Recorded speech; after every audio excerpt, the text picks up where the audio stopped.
네, 안녕하세요. 저는 좋은 씨앗의 청년 신범진 형제라고 합니다. 저는 오늘 이 자리에서 저의 삶과 저의 목적을 다시 되돌아보면서 은혜 가운데 하나님께 저의 삶을 간증으로 올려드리고 싶어서 저는 이 자리에 서게 되었습니다. 저는 요즘 창세기 초반부를 읽고 있는데요. 창세기 초반부를 읽으면서 저는 노아와 아브람이라는 성경의 인물을 한번 그의 삶 속에 약간 생각해 보면서 그들의 행동들을 한번 되돌아보게 되었습니다. 저는 항상 간증을 하면서 하나님께 고백을 드리는데요. 항상 하나님의 뜻대로, 하나님의 생각대로, 하나님의 나라를 위해서 열심히 하나님의 복음을 들면서 하나님의 나라를 증거하겠다고 약속한 저지만 저도 사람인지라 저의 삶 속에는 제약이 너무나도 많고 항상 말로써 고백하지만 저의 고백이 이루어지지 않을 때가 너무나도 많습니다. 하지만 저와 다른 반면 이 노아와 아브람이라는 그 성경의 인물은 저와는 달랐습니다. 노아는 하나님께서 천지를 창조하실 때 모든 사람을 만드시고 너무나도 기뻐하셨는데요. 그렇지만 나중에 사람이 점점 부패해지고 사람들이 악해지면서 하나님께서는 그것을 한탄해 하셨습니다. 그래서 그들을 심판하시려고 하시고 그들을 없애시려고 하십니다. 하지만 그 노아라는 그 한 사람만 하나님께서는 구원을 하시고 그 가족들과 또 모든 동물들을 두 쌍씩 짝지어서 방주에 들어가서 구원하시게 되는데요. 저는 이 노아가 하나님께 어떻게 구원을 받을 수 있었을까 다시 생각해 보게 되었습니다. 이 성경에서는 노아가 하나님께서 기쁘시게 해드리고 하나님만을 순종했다고 했는데요. 이 노아가 하나님을 순종하고 하나님의 뜻을 우선시하는 반면 저는 그러지 못할 때가 많아서 저는 솔직히 저의 회개하는 마음으로 그 말씀을 읽게 되었습니다. 또 한면은 다른 성경의 인물은 아브라함이라는 성경의 인물이 있었는데요. 오늘 아브라함이라는 성경 인물은 하나님께서 자기의 집을 떠나서 가나안 땅으로 보내주시고 그 땅으로 가라고 하셨는데 저가 그때 그 아브라함의 처지였다면 저는 고민이 되고 과연 아브라함이 그때 바로 하나님의 말씀을 듣고 순종하면서 나왔을 때처럼 저도 아브라함과 똑같이 나아갈 수 있을까라는 생각이 들게 되었습니다. 하지만 저는 솔직히 말하면 보이는 것을 더 의지하고 보이는 것을 더 믿고 보이는 것에 많이 의존하는 반면 그런즉 너희는 먼저 그의 나라와 그의 의를 구하라. 그리하면 이 모든 것을 너희에게 더하시리라. 아멘. 오늘 저는 이 말씀을 들으면서 저는 딱 한 가지 생각이 들었습니다.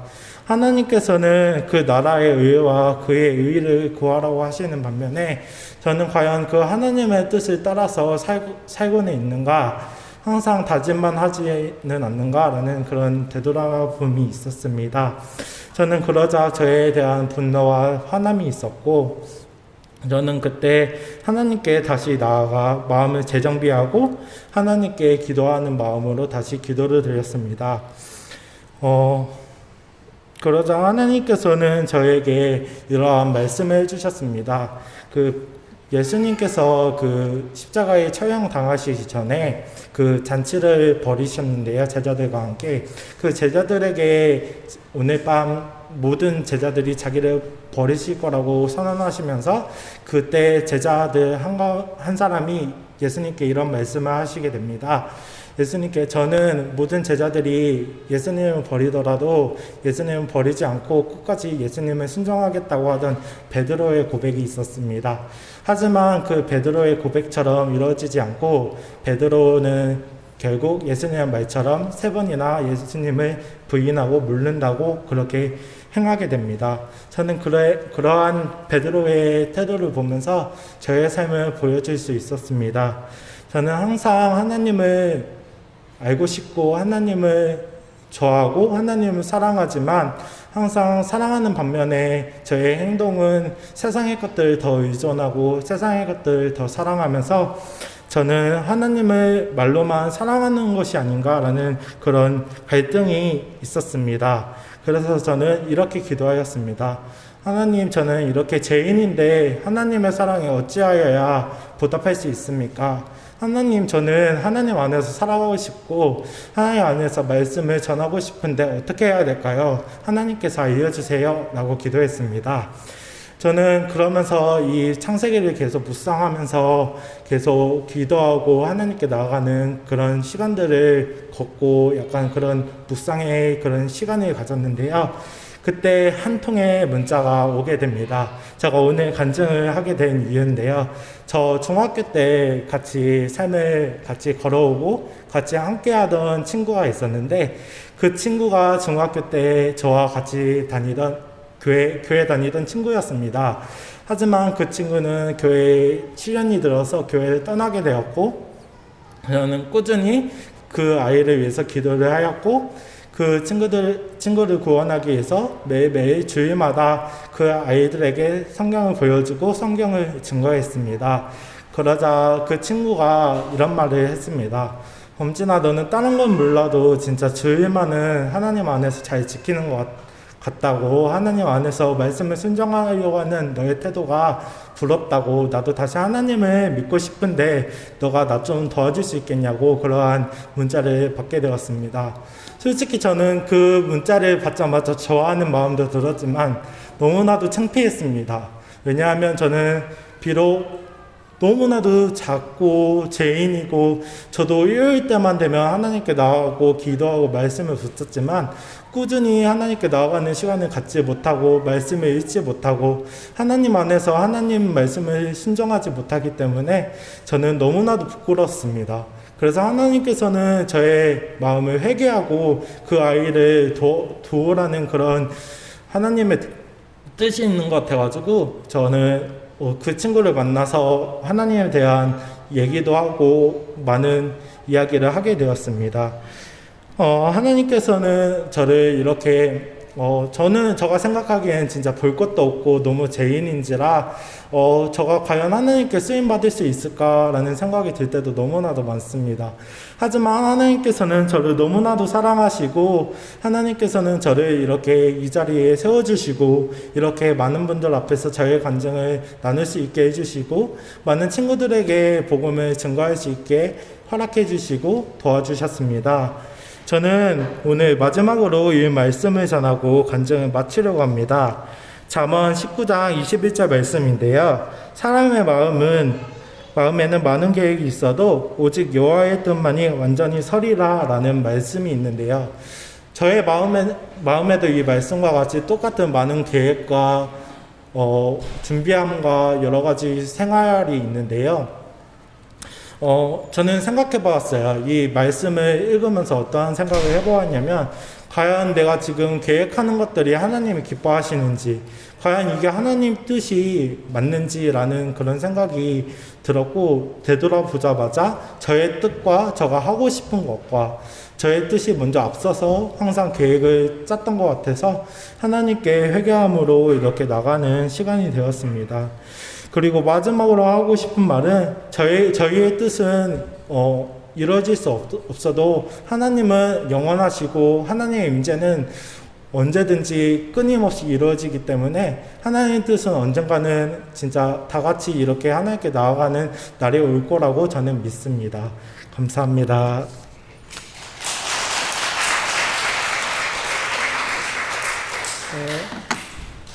고맙습니다. 요즘 범진 형제가 말씀 읽고 묵상하면서 은혜가 넘쳐요. 그래서 나눌 수 있는 기회를 이렇게 달라 해서 드렸는데요. 여러분들도 말씀 읽고 기도하시다가 이렇게 나눌 수 있는 한 5분 정도 시간 드릴 테니까요. 간단한 거지만 이렇게 같이 나누면 참 좋겠어요. 은혜를 나누는 것이 찬양입니다. 하나님 높이는 거예요. 내 자랑하는 것이 아니고 주님을 높이는 그런 시간, 귀한 시간 주셔서 고맙습니다. 하나님 말씀 같이 읽겠습니다. 사무엘하 7장 8절에서 17절입니다. 사무엘하 7장 8절에서 17절.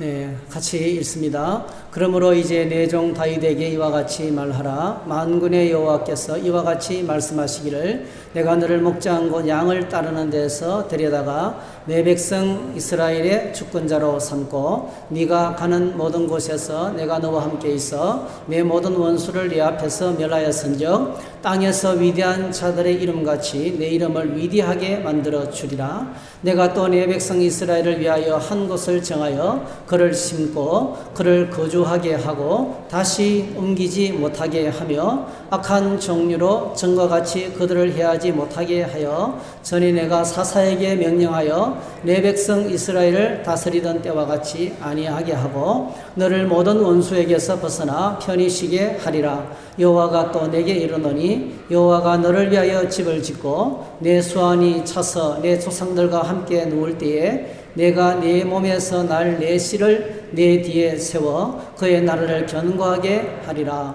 그는 내 이름을 위하여 집을 건축할 것이요 나는 그의 나라 왕위를 영원히 견고하게 하리라. 나는 그에게 아버지가 되고 그는 내게 아들이 되리니 그가 만일 죄를 범하면 내가 사람의 매와 인생의 채찍으로 징계하리니와 내가 네 앞에서 물러나게 한 사울에게서 내 은총을 빼앗은 것처럼 그에게서 빼앗지는 아니하리라. 내 집과 내 나라가 네 앞에서 영원히 보존되고 내 왕위가 영원히 견고하리라 하셨다 하라. 나단이 이 모든 말씀들과 이 모든 계시대로 다윗에게 말하니라. 아멘. 오늘 주어진 말씀을 가지고 언약 이런 제목으로 말씀을 나눕니다. 기도하겠습니다.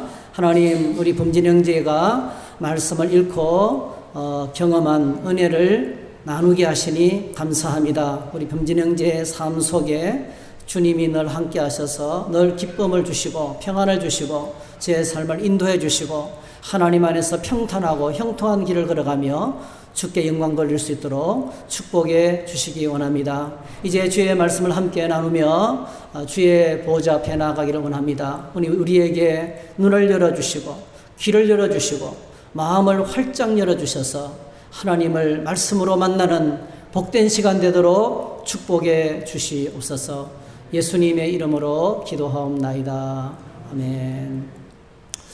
여러분, 언약이라는 이 말을 들으면 어떤 생각, 느낌이 있습니까? 언약과 약속, 의무감이 느껴지죠. 또 책임도 느껴지고요. 괜히 약속해가지고 내가 묶이고 있다는 이런 생각이 들 수도 있어요. 근데 여러분, 이 언약과 약속은 사랑의 열매입니다. 가장 대표적인 언약식이 혼인식이죠. 혼인식, 결혼식입니다. 사랑하게 되고 같이 있고 싶고 그리고 헤어지기 싫어서 이제 결혼식을, 혼인식을 진행하면 혼인식의 하이라이트에서 가장 중요한 순간이 있어요. 그것만 딱 하고 나면 결혼된 거예요. 그것만 딱 하고 나면 부부가 되는 거예요. 그게 바로 뭐죠? 혼인서약입니다. 하나님과 사람들 앞에서 어떤 상황에서든지 서로 사랑할 것을, 요즘은 굉장히 그 문구를 재미있게 표현하는데 내용은 똑같습니다. 기쁠 때나 슬플 때나 어떤 상황이든지 우리는 서로 사랑한다. 죽을 때까지 사랑하겠다는 약속, 그 약속이 이제 혼인 서약이에요. 그 서약이 마치면 주례자는 혼인을 선포합니다. 성혼이 된 것을 선언합니다. 그래서 결혼은 단순한 그런 것이 아니고요. 어쩌다가 만나서 같이 사는 게 아니고요. 이거는 하나님 앞에서의 언약이에요. 하나님 앞에서의 언약을 지키는 과정이 이제 혼인의 과정인 것입니다. 언약이라는 단어는 사랑의 열매입니다. 성경은 언약책입니다. 구약, 올드 테스트먼트, 오래된 언약, 신약, 뉴 테스트먼트, 새로운 언약 이 뜻입니다. 온 성경은 언약의 책이에요. 우리를 너무나 사랑하셔서 하나님께서 우리에게 주신 약속, 그 약속이 성경 속에 가득 차 있습니다. 여러분, 성경을 열면 창세기가 이제 나오죠. 우리가 창세기를 보면 하나님께서 인간을 만드시고 온 천하 만물을 만드시고 그리고 맨 나중에 사람을 하나님의 형상대로 만드십니다. 그리고 그들을 축복하십니다. 창세기 1장 한번 펼쳐볼까요? 제일 찾기 쉬우니까요. 늘 보는 성경이지만은 우리가 범진의 인재가 창세기를 통해서 은혜를 많이 받았는데요. 그럼 창세기 1장 맨 앞에, 구약 성경 맨 앞쪽에 한번 펼쳐보시기 바랍니다. 성경을 읽는다는 것은 굉장히 중요하고 또 복된 일입니다. 자, 1장 28절, 29절 두 절을 이제 하나님께서 인간에게 주신 축복의 말씀인데요. 한번 같이 읽겠습니다. 시작. 하나님이 그들에게 복을 주시며 하나님이 그들에게 이르시되 생육하고 번성하여 땅에 충만하라. 땅을 정복하라. 바다의 물고기와 하늘의 새와 땅에 움직이는 모든 생물을 다스리라 하시니라. 하나님이 이르시되 내가 온 지면에 씨 맺는 모든 채소와 씨 가진 열매 맺는 모든 나무를 너희에게 주노니 너희 먹을 거리가 되리라 했어요. 두 가지를 축복하셨어요. 하나는 바로 뭡니까? 인간을 땅을 다 통치하는, 인간이 땅을 생육하고 번성하고 땅에 충만하고 땅을 정복하고 통치하는, 인간을 온 땅에 통치자로 세우셨다는 거죠. 가장 존귀한 통치자로 세웠다는 겁니다. 두 번째로는 우리의 필요를 하나님이 공급해 주셨어요. 먹을거리. 하나님이 최초로 우리에게 주신 먹을거리는 바로 뭡니까? 여기 보면 채소와 그 다음에 열매, 나무의 열매입니다. 이 채식. 먹을거리를 주님이 주신 것이 이게 축복입니다. 그래서 하나님께서 이 복을 계속 유지할 수 있도록 하나님이 오셔서 언약을 하셨는데요. 그게 창세기 2장에 나와요. 자, 창세기 2장 8절. 창세기 2장 8절에서 17절. 조금 길지만은 같이 한번 읽어봤으면 좋겠습니다. 창세기 2장 8절에서 17절. 시작. 여호와 하나님이 동방의 에덴에 동산을 창설하시고 그 지으신 사람을 거기 두시니라. 여호와 하나님이 그 땅에서 보기에 아름답고 먹기에 좋은 나무가 나게 하시니 동산 가운데에는 생명나무와 선악을 알게 하는 나무도 있더라. 강이 에덴에서 흘러나와 동산을 적시고 거기서부터 갈라져 네 근원이 되었으니 첫째 이름은 비손이라. 금이 있는 하윌라 온 땅을 둘렀으며 그 땅에 금은 순금이요 그곳에는 베델리엄과 호마나도 있으며 둘째 강의 이름은 기온이라. 구스 온 땅을 둘렀고 셋째 강의 이름은 히데겔이라. 아스로 동쪽으로 흘렀으며 넷째 강은 유브라데더라. 여호와 하나님이 그 사람을 이끌어 에덴 동산에 두어 그것을 경작하며 지키게 하시고 여호와 하나님이 그 사람에게 명하여 이르시되 동산 각종 나무의 열매는 내가 임의로 먹되 선악을 알게 하는 나무의 열매는 먹지 말라. 내가 먹는 날에는 반드시 죽으리라 하시니라. 2장 8절에서부터 이제 15절까지는 에덴 동산, 아담과 하와가 거하는 에덴 동산의 자연 환경을 소개하고 있습니다. 먹기에 보기에 좋고 먹기에 좋은 맛있는 열매로 가득 차 있는, 나무로 가득 차 있는 정말 아름다운 동산이고요. 그 땅에서 뭐죠? 거기서 온 세상을 향해서 흘러가는 강의 근원이 거기에 있고, 그리고 거기에 특별히 뭐가 많습니까? 금과 호마노와 각종 보석이 있는, 사실은 하나님의 보좌예요. 하나님의 보좌. 하나님이 계시는 그곳에 그 보금자리에 그 에덴 동산에 아담과 하와를 두시고 네가 여기서 계속 살고 영원히 살고 하나님의 큰 축복을 누리게 했으면 딱 한 가지를 해야 된다. 그게 바로 뭡니까? 하나님이 지정하신 선악을 알게 하는 나무 열매를 따먹지 말라. 그것을 따먹는 날에는 반드시 죽는다. 굉장히 심플하고 간단해요. 복잡하지 않습니다. 모든 나무는 마음대로 따먹어도 되는데 이 한 가지는 건드리지 말라. 왜 그렇게 하셨습니까? 하나님께서 주시는 복을 계속 누리게 하기 위해서, 계속 하나님의 언약 가운데서 살아갈 수 있는 축복을 유지하기 위해서 이제 약속을 주셨습니다. 그런데 창세기 3장에서 무슨 일이 벌어집니까? 우리가 잘 알고 있죠. 우리 인류의 조상 아담과 하와가 사탄의 유혹을 받아서 이거 외우셔야 돼요. 하나님을 불신하고 교만하여 불순종함으로 하나님을 떠났습니다. 그게 타락이에요. 여러분, 타락은 하나님을 떠나가는 거예요. 하나님을 떠나는 것이 타락이에요. 부흥은 잃어버린 보좌를 회복하는 거예요. 하나님께로 나아가는 것이 부흥이에요. 회복과 부흥과 구원은 같은 말이에요. 영적 침체와 퇴보는 하나님을 떠나는 것입니다. 그 배후에 누가 있습니까? 강력한 사탄이 있습니다. 사탄이 조종하지만은 내가 결정하는 거예요. 사탄이 유혹했을 뿐이고 조종했지만은 깨어있어 물리치면 돼요. 내가 넘어가지 않고 내가 결정하지 않으면 안 돼요.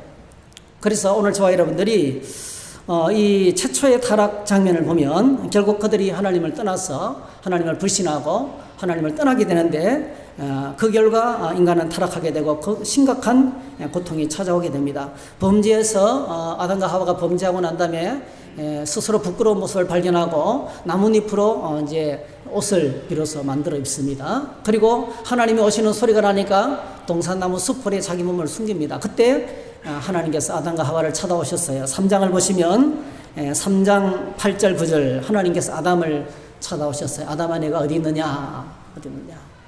그래서 드디어 하나님 앞에 누가 섰습니까? 아담과 하와와 뱀이 같이 섰습니다. 이게 심판이죠. 언약을 어긴, 언약을 깨뜨린 자들이 하나님 앞에 서는 거예요. 사탄과 뱀과 아담과 하와가 섰어요. 제일 먼저 유혹했던 인류를 타락으로 몰아넣었던 이 인간에게 불신을 심어놓고 네가 하나님이 될 수 있다고 부추기면서 그 언약을 깨뜨리게 했던 사탄, 이 마귀, 뱀을 제일 먼저 하나님께서 심판하셨어요. 3장 14절 보세요. 3장 14절 15절 여호와 하나님이 뱀에게 이르시되 내가 이렇게 하였으니 내가 모든 가축과 들의 모든 짐승보다 더욱 저주를 받아 배로 다니고 살아있는 동안 흙을 먹을지니라. 내가 너로 여자와 원수가 되게 하고 내 후손도 여자의 후손과 원수가 되게 하리니 여자의 후손은 내 머리를 상하게 할 것이요 너는 그의 발꿈치를 상하게 할 것이라. 영적 전쟁이죠. 여자의 후손 장차 오실 메시아와 그리고 뭐죠? 어둠의 세력과의 싸움이 시작되죠. 영적 전투가 시작될 것이다. 그리고 메시아가 오셔서 예수님께서 오셔서 너의 머리를 부실 것이다. 마귀의 권세를 부수고 잃어버린 이 지위를 다시 회복하게 하실 것이라는 제일 먼저 마귀를 저주했습니다. 뱀을 저주했습니다. 그 다음에 이제 뱀의 말을 듣고 언약을 깨뜨린 하와에게 말해서 오늘 우리가 이 부분을 좀 연구할 거예요. 같이 묵상할 거예요.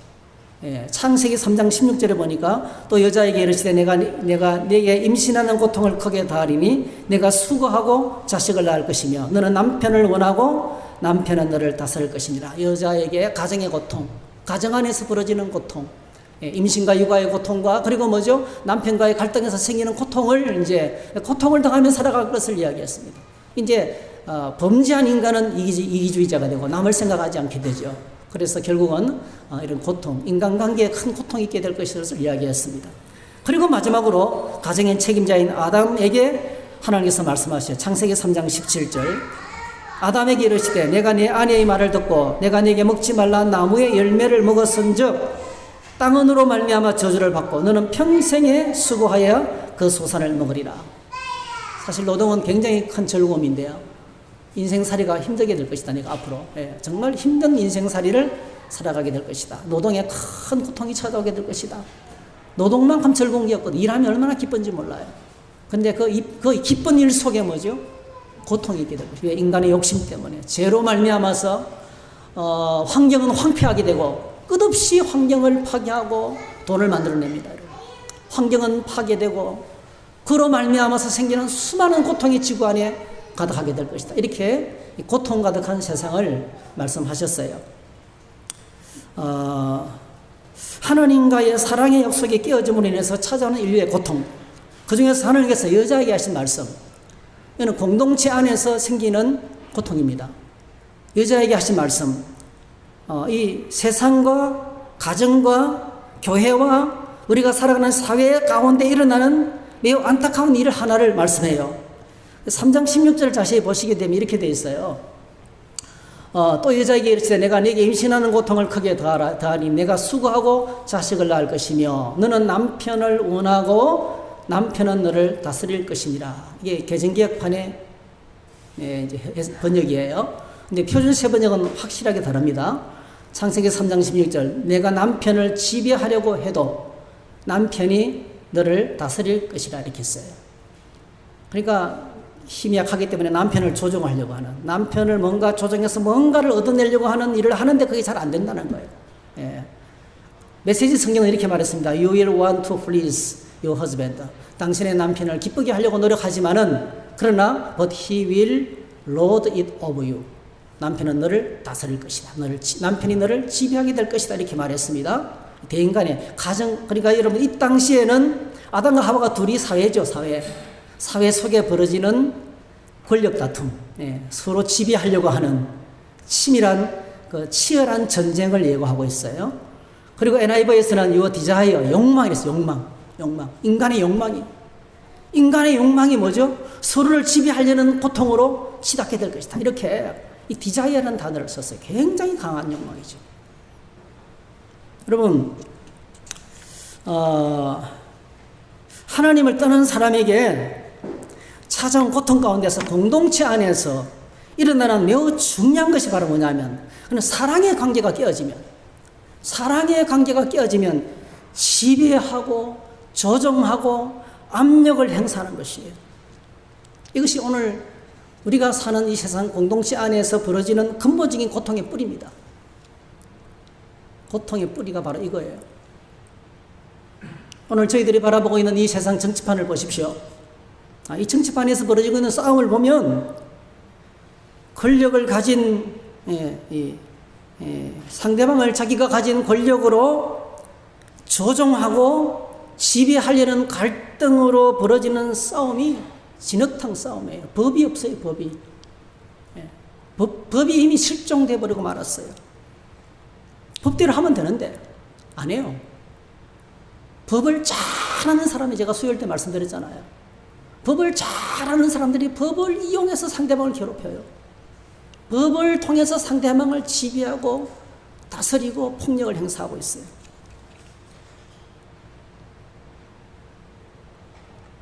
지배하고 조종한다는 말을 들으면 힘이 있는 사람이 힘 없는 사람을 그렇게 한다고 생각하시는데 아니에요.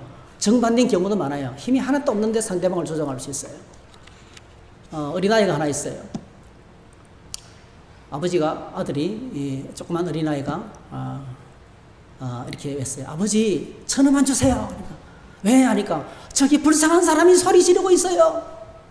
그러니까 아버지가 그 마음이, 불쌍한 사람이 소리 지르고 있다는데, 그래서 줬어요. 줬더니 그 사람이 어떤 사람인데? 이렇게 했더니, 저기 아이스크림 파는 사람이 아이스크림 사라고 소리 지르고 있어요.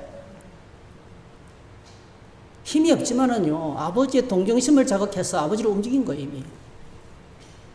그게 지배하는 관계입니다. 조종하는 겁니다.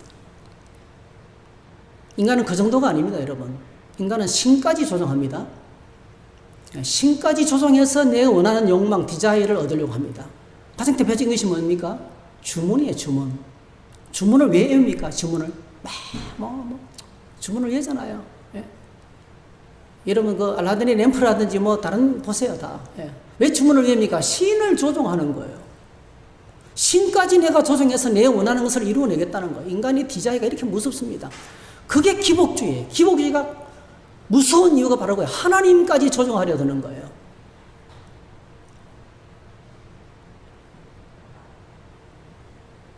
그런데 불행히도 이런 이제 세계 속에 들어가면 절대로 상대방을 조종하고 지배하려 들지만은 변화를 줄 수가 없어요. 여러분, 오늘 저와 여러분들이 어떤 사람을 만났을 때 변화됩니까? 내 인생에 큰 변화를 줬던 사람이 어떤 사람입니까? 나를 힘들게 하고 폭력을 행사하고 압력을 가하는 사람들은 바뀌었습니까? 그러면 바뀌어집니까? 무서운 사람이 나타나면 바뀌어집니까? 대충은 맞춰주지요. 대충 맞춰줍니다. 그 사람 성질을 아니까 안 바뀝니다, 여러분. 절대로 안 바뀝니다. 근데 사랑하는 사람을 만나면 바뀌어요. 바른 인격적인 관계 속에 들어가면 변화됩니다. 저는 제 주변에 저를 변화시키던 사람 보면 그분이 저에게 특별히 해준 게 없어요. 잘생기지도 돈도 많지 않고 권력도 힘도 없어요. 근데 너무 그의 삶이 나에게 도전을 주는 거예요. 늘 부러워요. 그래서 나도 저렇게 살아야지. 큰 도전이 되는 거예요. 상대방에게 영향을 주고 변화시키는 것은요, 좋은 관계 속에서 바뀌어집니다. 그러나 힘 있는 사람이 힘 없는 사람이 아첨하고 아부하는 것도 윗사람을 움직이는 거잖아요. 그렇게 해가지고 안 바뀌는 사람은 성숙도 되지 않습니다. 이 사회가 점점 더 고통 가득한 세상이 됩니다. 그게 정치에, 그게 교활한 것입니다.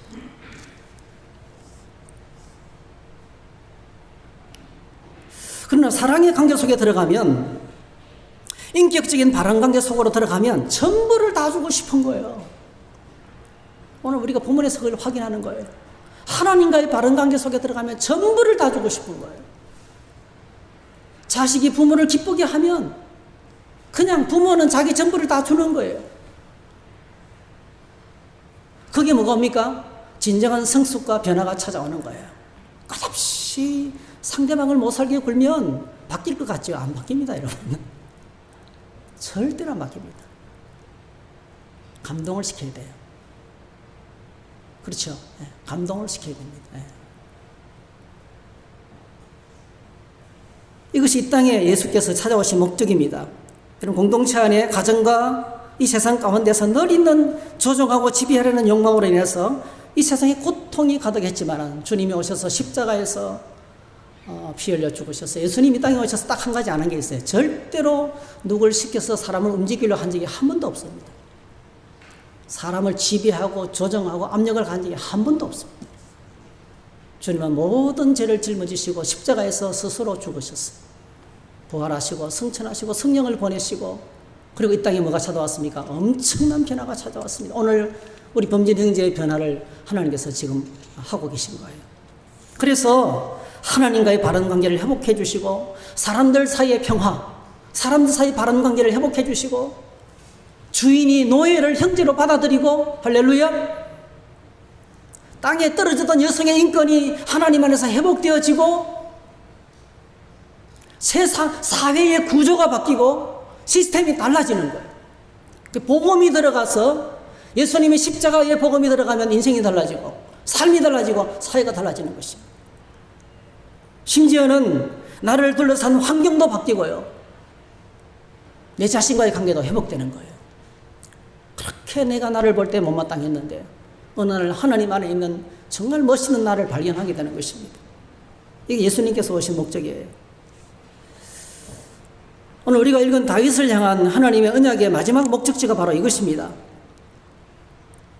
하나님을 향한 다윗의 마음은 바로 무엇이었습니까? 이 다윗이 우리가 지난주에 생각했던 것처럼 성전 구축을 하려는 마음이 어느 한순간에 생긴 게 아닙니다, 여러분. 그냥 일시적으로 갑자기 찾아온 그런 순간적인 마음이 아니에요. 성경 전체를 읽어보게 되면 그의 끝없는 소원이었습니다. 다윗의 마음속에는 하나님의 보좌가 항상 있었어요.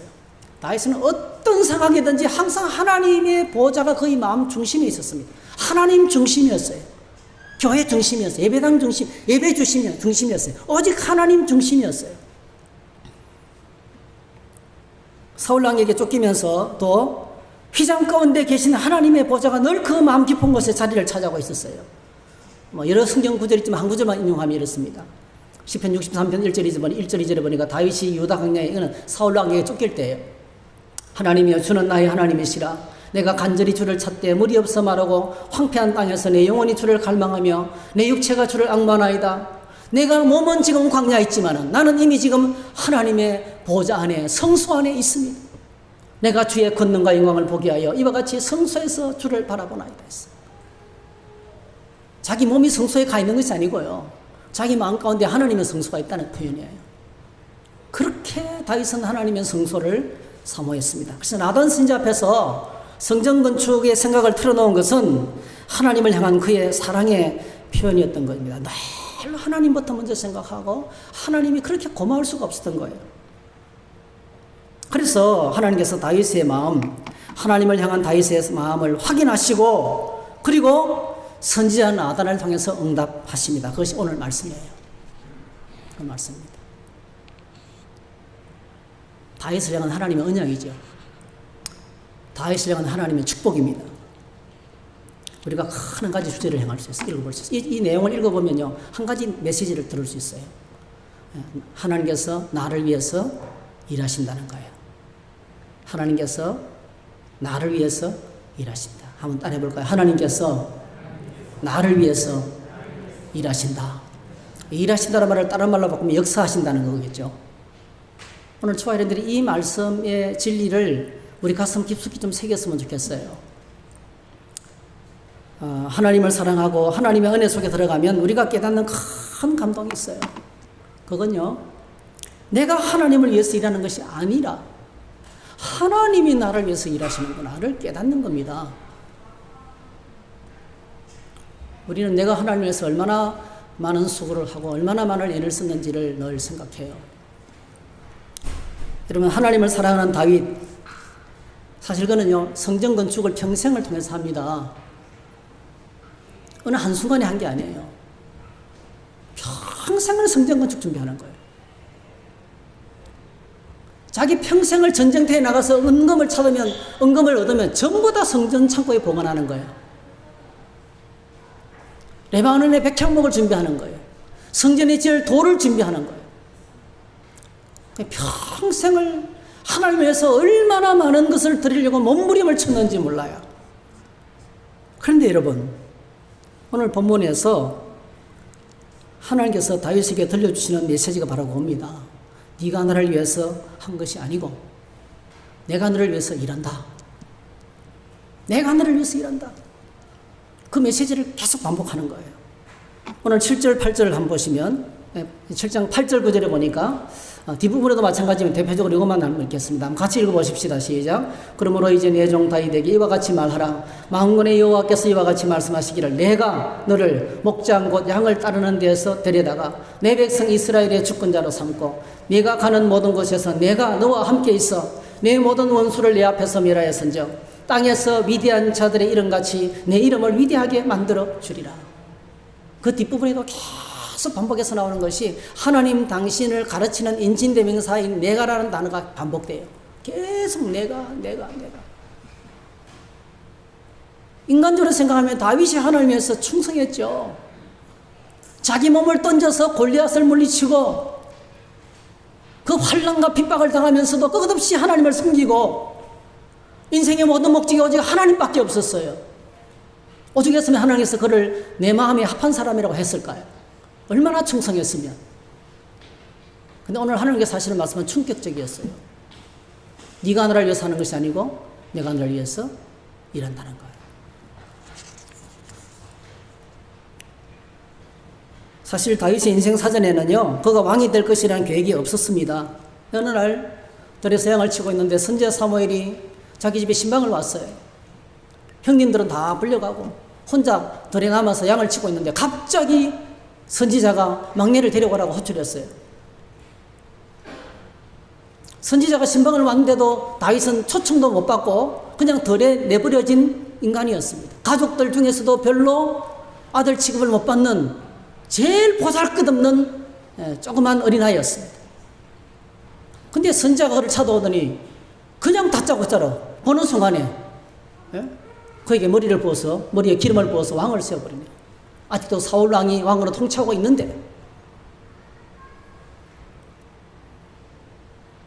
블레셋과의 전쟁이 벌어졌습니다.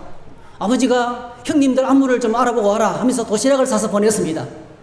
형님 도시락 심부름 갔던 다윗이 가보니까 전쟁터에 가보니까 과관이 아니에요. 골리앗이라는 거대한 장군의 앞에 블레셋의 장군이 나와가지고 하나님을 조롱하고 하나님 백성을 조롱하는데 못 견뎠어요. 다윗이 가진 무기는 그냥 짐승들 양을 칠 때 쓰는 그 물맷돌 정도였어요. 1위 정도 쫓는 그냥 위협적인 그 작은 무기. 그런데 어느 날 이 초란 물맷돌을 가지고 날렸는데요. 놀랍게도 그 물맷돌이 어디 가서 맞았습니까? 골리앗의 이마에 가서 맞고 그를 쓰러뜨리게 되었습니다. 그건 자기가 한 게 아니었어요. 하나님이 하신 것이었습니다. 하나님이 하신 것이었습니다. 사울왕을 그래서 다윗이 인기가 높아지니까 사울왕이 다윗을 죽이려고 10년이나 군대를 동원해서 이잡듯이 추격을 하는데 그가 쫓겨다니면서 참 놀랍습니다. 다윗이 쫓겨다니는데요. 사람들이 그에게 600명이나 몰려왔어요. 참 사울 정권에 같이 못 살겠다. 그러니까 당신과 같이 새로운 나라를 만들고 싶다고 온 사람들이 600명이 그 아둘람 굴 공동체입니다. 아둘람 굴에서 같이 동거하는 600명. 여러분 600명이 같이 모여서 생활해야 되는데 숨는 것이 가능합니까? 놀랍게도 그 공동체가 바로 뭐죠? 장차 태어날 다윗 왕국의 기둥 같은 인물들이 거기서 나왔어요. 그는 사람이 한 게 아닙니다. 하나님이 하신 거예요. 사랑하는 성도 여러분, 오늘 저와 여러분들이 지금까지 살아오면서 내게 베푸신 하나님의 은혜를 다시 생각해야 됩니다. 하나님의 은혜를 잊어버리면 내가 하나님을 위해 한 수고만 남습니다. 그러면 그때부터 섭섭해요. 섭섭함이 몰려오고 영적 침체가 들어오고 영적 퇴보가 들어옵니다. 하나님 가까이 나가는 것이 아니고 하나님으로부터 멀어지는 거예요. 그리고 하나님은 다윗을 위해서 앞으로도 계속하실 일을 말씀하셨어요. 한 본문을 보십시오. 여러분 성경을 한번 사무엘하 7장을 한번 펼쳐보십시오. 하나님께서 앞으로 지금까지 하신 일을 말씀하셨어요. 내가 너를 위해서 일했다. 내가 너를 위해서 은혜를 베풀었다. 그 얘기를 하셨는데 앞으로 하실 일을 이야기하는데 참 놀랍습니다. 사무엘하 7장 여러분 찾으셨나요? 사무엘하 7장 9절을 보시면, 자 9절 같이 한번 읽어볼까요? 시작. 내가 가는 모든 곳에서 내가 너와 함께 있어 내 모든 원수를 내 앞에서 멸하였은즉 땅에서 위대한 자들의 이름같이 내 이름을 위대하게 만들어 주리라. 내가 너의 이름을 위대하게 만들어 주겠다 했어요. 명예를 주겠다는 거죠. 명예를 주겠다. 10절 이제는 떠돌아다니지 않게 하시고 한 곳에 정착해서 살도록 하겠다. 삶의 안정을 주겠다는 거예요. 월세방, 전세방 막 전전하면서 어디에 있을지 모르고 철새처럼 살았는데 이제는 뭐죠? 한 곳에 정착해서 집을 짓고 살도록 해주겠다는 거예요. 최고의 안정과 평안을 주시겠다는 것입니다. 11절 내 모든 원수에게서 벗어나 편히 쉬게 하겠다. 그리고 충격적인 말을 합니다. 내가 너를 위해서 집을 지어주겠다 했어요. 11절 내게 이르노니 여호와가 너를 위하여 집을 짓고 여호와가 너를 위하여 집을 짓고 12절 네 수완이 차서 네 조상들에게와 함께 누울 때에 내가 네 몸에서 날리의 씨를 내 뒤에 세워 그의 나라를 견고하게 하리라. 이렇게 하셨습니다. 참 놀랍습니다. 내가 너를 위해서 집을 짓겠다. 내가 너의 집을 내가 지어주겠다. 그래 너의 가문을 내가 일으켜주겠다. 내 몸에서 태어날 자식이 왕이 될 것인데 그 나라가 그 왕이 다스리는 나라가 영원한 나라가 될 것이다. 영원히 견고한 나라가 될 것이다. 이렇게 정말 어마어마한 축복을 주십니다. 여러분 오늘 저와 여러분들이 하나님을 사랑하고 하나님의 사랑 가운데 들어가면 하나님의 모든 것이 내 것이에요. 그냥 주시고 싶어요. 이게 언약입니다. 언약의 특징입니다. 하나님의 언약은 딱 한 가지 조건밖에 없어요. 하나님의 말씀을 귀 기울여 듣고 순종하면 그러면 다 이 모든 것들을 더하여 주실 것이라고 약속하고 있는 것이 하나님 말씀의 내용인 것입니다. 오늘 저와 여러분들의 삶을 한번 좀 돌아봤으면 좋겠습니다. 내가 하나님을 위해서 한 일이 무엇인지 우리는 너무나 잘 알고 있어요. 누가 말해주지 않아도 다 알고 있습니다. 우리는 내가 한 수고는 절대로 잊지 않습니다. 근데 우리가 또 한 가지 이래야 돼요. 한 가지 생각하셔야 돼요. 하나님이 나를 위해서 행하신 것이 무엇인지, 하나님이 나를 위해서 일하신 것이 무엇인지를 또 한번 생각해야 돼요. 그거 생각해내셔야 됩니다. 내가 수고했지만은 그러나 하나님이 다 하셨습니다. 그리고 앞으로 하나님께서 계속 하실 거예요. 오늘 저와 여러분들 영광스럽게 하실 줄로 믿습니다. 사도 바울의 고백이 상당히 저에게 이 말씀을 생각하면서 큰 감동으로 닿았습니다. 고린도전서 15장 3절 10절 그가 주님을 만난 간격을 이야기하지요. 내가 받은 것을 먼저 너에게 전하였노니 이는 성경대로 그리스도께서 우리 죄를 위하여 죽으시고 장사 지낸 바 되셨다가 성경대로 사흘 만에 다시 살아나사 게바에게 보이시고 후에 12 제자에게와 그 후에 500여 형제에게 일시에 보이셨나니 그 중에 지금까지 대다수는 살아있고 어떤 사람은 잠들었으며 그 후에 야곱에게 보이셨으며 그 후에 모든 사도에게와 여기까지는 뭡니까? 주님이 부활하셨고 수많은 사람들이 만났다는 거예요. 그리고 이제 자기 간증을 하는 거예요. 자기 간증. 여러분의 삶에 주님을 만난 간증이 넘치기를 축복합니다. 자기께 있어야 돼. 자기께. 내 것이 있어야 됩니다. 8절 맨 나중에 만삭되지 못하여 난자 같은 내게도 보이셨느니라. 나도 주님을 만났다는 거예요. 나는 형편없는 인간이지만은 나 같은 자에게도 만났다는 거예요. 자기가 어떤 사람입니까? 9절 나는 하나님의 교회를 핍박하는 폭행자였다는 거예요. 깡패 같은 사람이었다는 거예요. 내 인생의 가장 큰 강적은 이렇게 형편없이 교회를 어지럽게 하고 하나님의 교회를 박살내고 예수 믿는 사람들을 잡아 가두는 이 깡패 같은 나를 주님이 찾아오셔서 만나주셨다는 거예요. 제일 큰 은혜의 고백가 바로 그거라. 부활의 주님을 내가 만났다는 것이 제일 큰 은혜인 것을 고백합니다.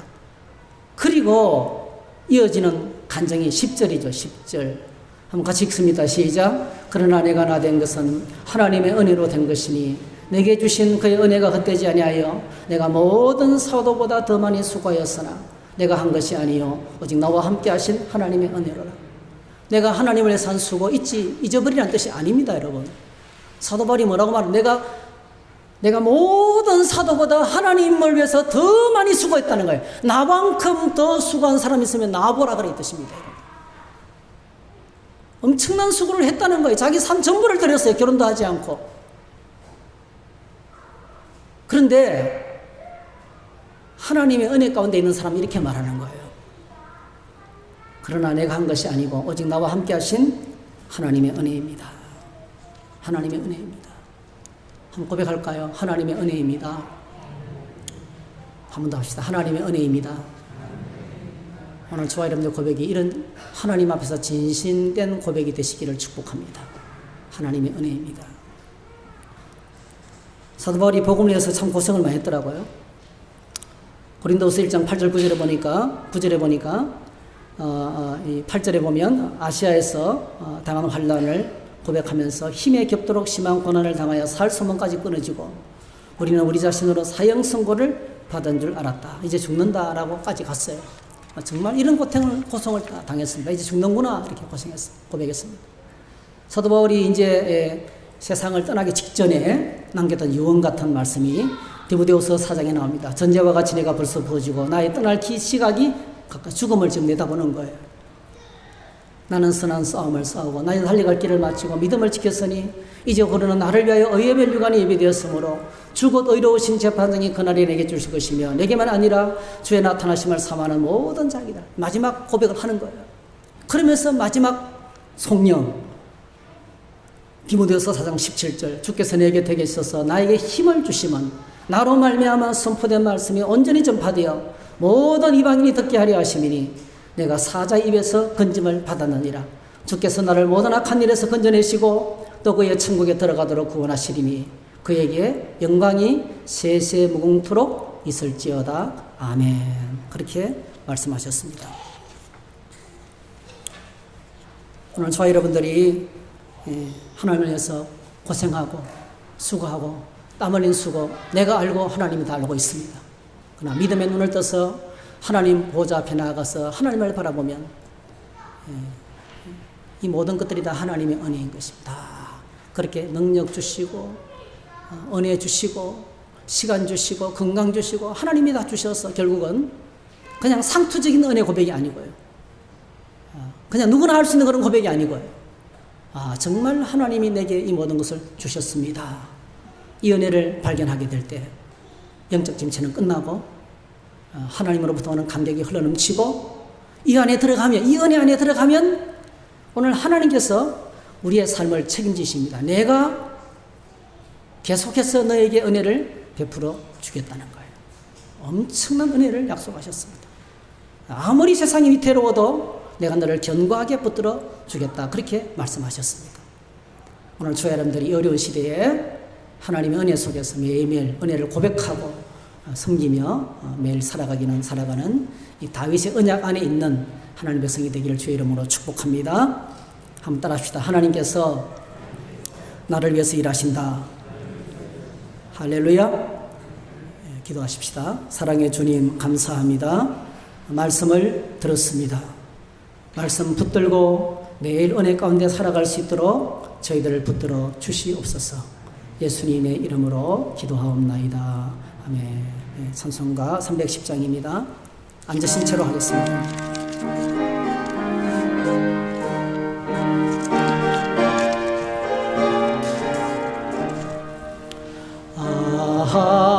하나님의 은혜로 있을 데 없는 자 왜 구속하여 주는지 난 알 수 없도다.